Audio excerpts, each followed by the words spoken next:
We're back in the saddle again, ladies and gentlemen, and in cinema, sometimes the villain is cooler than the hero. Sometimes we may even like this character more than the hero. It takes two to tango, that's for sure. But here are some of the villains so iconic that they take on a life of their own. Friendly reminder, this is a part of a 3-part series ranking the top villains, and this is the final video, which is ranking the most iconic villains, but check out the most hated and most terrifying villains as well. Each villain will only fall into one of those buckets and videos, so if there's someone you think I missed, check out those videos as they might be there. Now, starting the charge is Billy the Butcher from Gangs of New York. Say what you will about the movie itself, I enjoyed it, but Billy the Butcher is undeniable in this movie. He's brutal and evil in a ton of ways, but doggone it, he's so charismatic that he makes the film.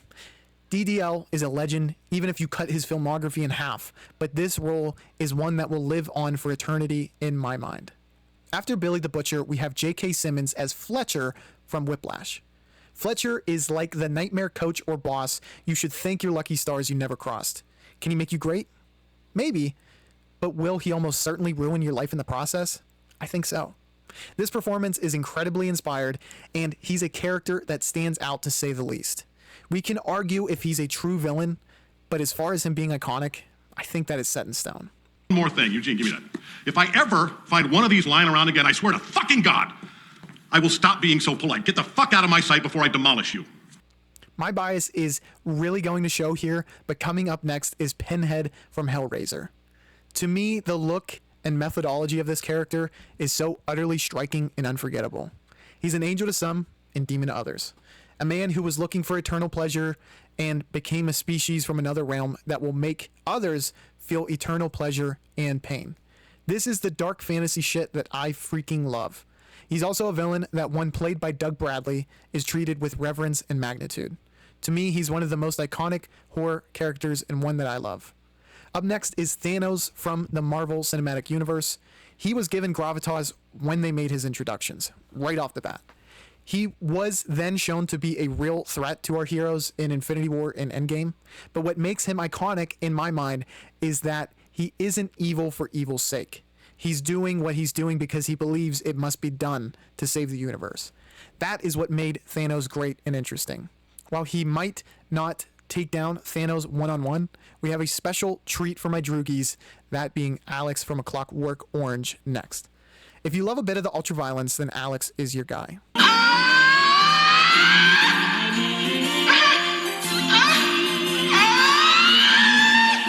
Alex is a sadist cut and dry. His look and language is what helps make him stick out in our minds. Beyond that, Alex is one of the few examples where our main character is a villain, plain and simple. He may be charismatic, striking visually, and a leader, but his actions are nothing short of evil. Up next is Ghostface from the Scream franchise. While I haven't seen all the Scream movies, the first two alone cement this costume and role as one that stands out in the horror genre. The twists and reveals of the first certainly make this character interesting, but the fact that this is also a mantle that is handed down from movie to movie adds to the legend. If looks could kill, Ghostface would have an even higher kill count for that sick getup. Now we're on to another horror legend, that being Leatherface from the Texas Chainsaw Massacre. I'm only really talking about the first one here, but the repeated entries in the series do help keep this character fresh in our memory. When we talk about the look of horror villains, I don't think there's one with a more grotesque mask than the face of your victims. When you then tie in the over-the-top and brutal weaponry of Leatherface, that being a chainsaw, you have an iconic monster that we can never forget. Hooper created something special when he made Leatherface, and to me, he deserves a spot in the Horror Hall of Fame. Coming up next is a legend of old, a silent film icon, that being Nosferatu from the 1922 film of the same name. Over 100 years ago, a monster was put to screen that still has the look of something we can't forget. I want to highlight a character design that is so brilliant that has lived on longer than any others from the 3 lists I've made. It is because of this character that this old, silent, black and white film still has legs and is a film still worth watching. Next up is Jason Voorhees from Friday the 13th. He's got the look and he's got the kills. After countless films, he's a name that is synonymous with horror. From countries all over and ages young and old, his face is one that will always certainly be recognized. The hockey mask, of course. It's the tragic backstory and continuation of his story that makes him live on decade after decade. Continuing on our horror trend, we have Pennywise from the It series. Whether you love Tim Curry or Skarsgård, one thing remains the same. Pennywise is the leading factor towards today's inflated fear of clowns. Pennywise is a character that demands attention and leaps off the screen with energy and charisma. Both actors who have played him have done such an amazing job that it's a character that can live on without the need for frequent sequels or reboots. I'm going to dramatically switch things up here now and do a twofer for this next entry, and that is Darth Maul and Emperor Palpatine. When I made my fantasy villain tier list, I got a lot of flack for my ranking of Palps, and it's led to some reflection. I hope to make right by that here. From his latest installments and multiple entries, he has had plenty of screen time for us to revere and should be considered for his iconography. Maul, on the other hand, despite limited involvement, is a character so striking and memorable that his impact is something that should be credited. That is why Master and Apprentice will rank side by side on this list. Straying further from the horror train we had going previously, we now have Magneto from the X-Men series.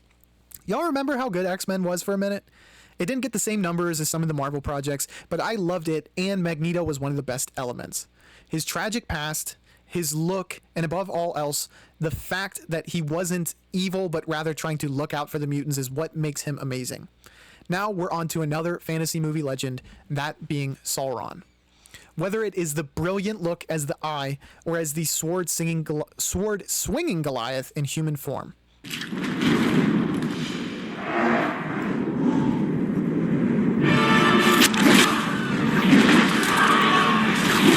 The villain is one that comes to mind when I hear the word mentioned. He has the importance and the gravitas fitting for a villain of one of the best trilogies ever made. Now, this next pick may be a bit arguable above Sauron, but it is none other than Voldemort from the Harry Potter series.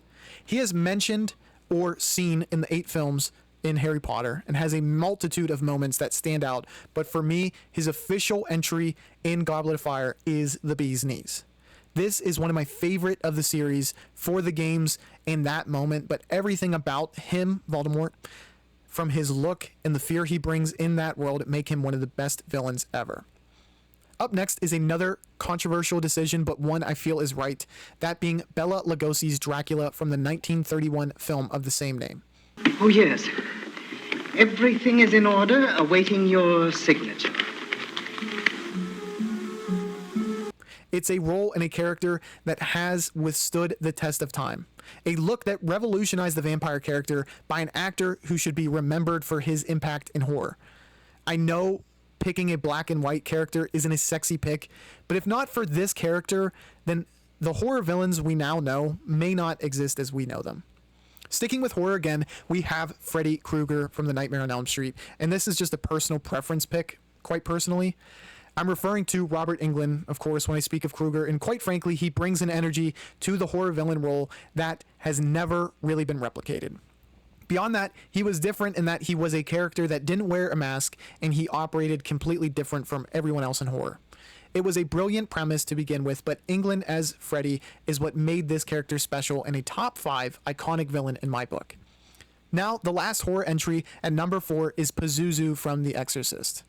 Demons have been done time and time again, but this portrayal is the first to completely nail it, and maybe the only one to completely nail it right on the head. We get the statue, the stunning, frightening faces from time to time, but above all else, we get the carnage that this devil is capable of. We're talking a biblical level threat here, and Friedkin was able to actually put that to screen in a way we will never forget. Pazuzu is one of the main reasons The Exorcist is the best horror film of all time. We've talked look, gravitas, and tragic backstories in the lead up to this number 3 entry, but none do them so well as Darth Vader. I don't even feel like I have to explain this one, but for a galactic level threat, only a character like Vader could be the face of that. I think the Ridge Tridge makes it abundantly clear he's an amazing villain, but I think it gets some sprinkles put on top when you get his full past in the prequels. And for that, he's one of the best villains of all time. Now, number 2 is Hannibal Lecter from The Silence of the Lambs. I'll give you one characteristic that will immediately make you stand out: cannibalism. Look, Hannibal is cunning, intelligent, and near superhuman, but above all else, he demands the attention of the audience every moment he's on screen. I'd say it's near impossible to watch this film and not have Anthony Hopkins' performance seared into your brain, which leaves one name remaining, and that is the number 1 entry, the Joker from The Dark Knight. I will just say this because if I don't limit myself, I will never shut up. This is the best performance I've ever seen up to now. Seeing Ledger not only take up the mantle of this legendary character, but elevate it is amazing. I love this character in all forms, whether it be the comic book, whether it be the animated movie. Did I say the video games? That too. The animated series. The Joker as a character is the best villain, but, and no shade to Joaquin Phoenix, he's really good too, but it's Heath Ledger that made this character the best, in my opinion. And sometimes that's all it takes, just one movie, one entry. Nicholson is even praised as a tremendous performance in this too, but look, it's Heath Ledger for me, dog. You know, when I was growing up and I saw that, I was like, this is an amazing movie, and what is being done right now, acting-wise, is just, it's amazing. And it was probably the first time I was actually able to appreciate acting, and it still stands out as the best performance for me. Let me know your thoughts on this list down below. If you haven't checked out the other 2 villain lists, I strongly encourage you to do so. Please be sure to subscribe to the channel and hit that bell icon so you don't miss what I'm cooking up next. Thank you for watching, and I will catch you on the flippity floop. Bye, y'all.